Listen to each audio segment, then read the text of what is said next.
India সেরকম ভাবে বলেছে এখনো আমি শুনিনি। তবে সংখ্যা যা এনডিএ করবে, এনডিএই করা উচিত। অর্থাৎ বিজেপি নেতৃত্বেই সরকার। কিন্তু এই সরকার গত 10 বছর নরেন্দ্র মোদী দেশের যে একটা একনায়তান্ত্রিক রাষ্ট্রনেতা হিসেবে যেরকম ভাবে চালিয়েছিল, যখন তখন যা খুশি রিজার্ভ ব্যাংকের গভর্নরকে বসিয়ে দাও, নির্বাচিত মুখ্যমন্ত্রীকে লকআপে ঢুকিয়ে দাও, সংসদ থেকে সাংসদদেরকে বের করে দিয়ে বিনা আলোচনায় আইন পাশ করে দাও, সংবিধান আমাদের যা তার কাঠামো এটা পারমিট না করলেও খুশি মতো আইন তৈরি করো, এটা আর হবে না। নরেন্দ্র মোদীর সে স্বাদের দিন চলে গেছে। কাজেই নরেন্দ্র মোদীকেও এখন গণতন্ত্রের পাঠ দিতে হবে। এটাই গণতন্ত্রের এবার নির্বাচনের সবচেয়ে বড় পাওনা, সবচেয়ে বড় কি বলে জয়। দেশের এই যে স্রোত, সারা দেশে মানুষের যে আকাঙ্ক্ষা, ইচ্ছা, তার প্রতিফলন আমরা এখানে ঘটাতে পারিনি। এটা রেজাল্টই বলে। তার কারণ এখানে গত 6 বছর ধরে চলা যে ফ্যাসিস্ট সুলভ আক্রমণ গণতান্ত্রিক মানুষের উপরে, বিরোধী দলের উপরে, আমরা সমস্ত বিরোধী গণতান্ত্রিক রাজনৈতিক দল ঐক্যবদ্ধ হলেও সেরকম মানসিকতা বা সেরকম ভাবে এটাকে মোকাবেলা করতে পারেনি। এখানেও সংখ্যাগরিষ্ঠ মানুষ বিজেপির বিরুদ্ধে এবং অন্যদিকে গণতন্ত্রের পক্ষে, সংবিধানের পক্ষে। কাজে আগামী দিন আমাদের এই দুর্বলতা এগুলাকে খুঁজে বের করে, চিহ্নিত করে আমাদের লড়াইকে আরো এগিয়ে নিয়ে যেতে হবে। যে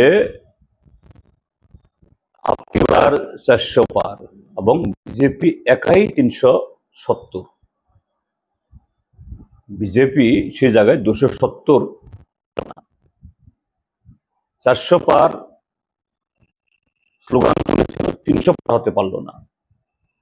একটা শাসক দল সমস্ত সাংবিধানিক প্রতিষ্ঠানকে অপব্যবহার করে, ইডি, সিবিআই, ইনকাম ট্যাক্স, তারপরে হলো মাসেল পাওয়ার, সাথে অগন্তি কালো টাকা, তারপরও তাদের এই রেজাল্ট, এ তো বিশাল পরাজয়। নৈতিক পরাজয় তো বটেই, আমি বলবো সংখ্যাতত্ত্বের দিক থেকেও এটা বিজেপির বিশাল পরাজয় এবং দেশের জনগণের এবং গণতন্ত্রের বিশাল জয়। হ্যাঁ, অবশ্যই। আজকে আমাদের একটা প্রভাতী পত্রিকা ত্রিপুরা টাইমস একটা দারুণ হেডলাইন করেছে, এ victory akin to or seems to be a defeat, and a defeat looks like a victory. অর্থাৎ একটা জয় পরাজয়ের চেয়েও আরো যেন অন্ধকার, আর আরেকটা পরাজয় এটা বিশাল জয়ের চেয়েও উজ্জ্বল। এটা ত্রিপুরা টাইমস পত্রিকাতে আজকে বেরিয়েছে। আমি বলবো এবারে নির্বাচন সমস্ত ধরনের প্রতিবন্ধকতাকে পেরিয়ে মোকাবেলা করে,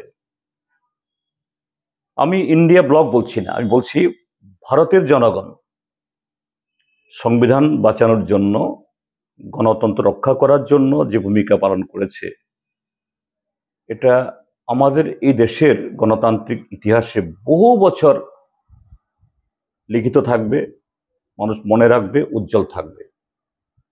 তো আমি সেভাবেই দেখছি এবং এটা সংবিধান রক্ষায় এবং গণতন্ত্র পুনরুদ্ধারে এই দেশের মানুষের এটা প্রথম ধাপ।